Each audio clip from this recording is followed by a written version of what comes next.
মহান অমর ২১শে ও আন্তর্জাতিক মাতৃভাষা দিবস উপলক্ষে ভাষা শহীদদের প্রতি গভীর শ্রদ্ধা নিবেদন করেছেন প্রধান উপদেষ্টা প্রফেসর মোহাম্মদ ইউনূস। ২১-এর প্রথম প্রহরে কেন্দ্রীয় শহীদ মিনারে ফুল দিয়ে ভাষা আন্দোলনের শহীদদের প্রতি গভীর শ্রদ্ধা জানান প্রধান উপদেষ্টা। রিপোর্ট শামসুল আলমের।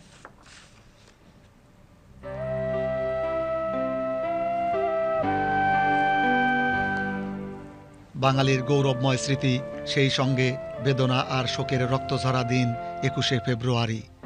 এদিন অবনত চিত্তে স্মরণ করা হয় জাতির সেই সূর্য সন্তানদের, যাদের আত্মত্যাগ সুগম করেছিল স্বাধীনতার পথ,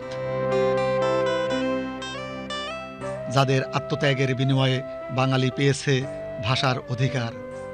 ২১-এর প্রথম প্রহরেই জাতির পক্ষ থেকে সেই বীর শহীদদের প্রতি গভীর শ্রদ্ধা জানান প্রধান উপদেষ্টা প্রফেসর মোহাম্মদ ইউনূস।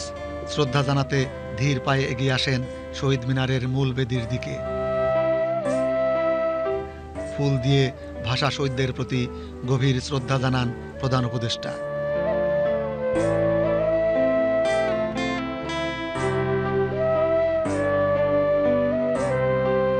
পুষ্পস্তবক অর্পণ শেষে সেখানে কিছু সময় নীরবে দাঁড়িয়ে থাকেন professor Mohammad Yunus.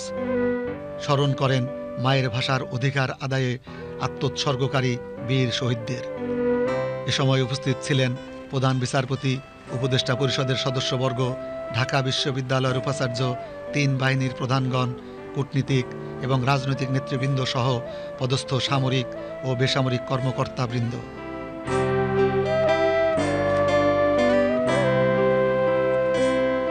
Shamsul Alam, BTV news.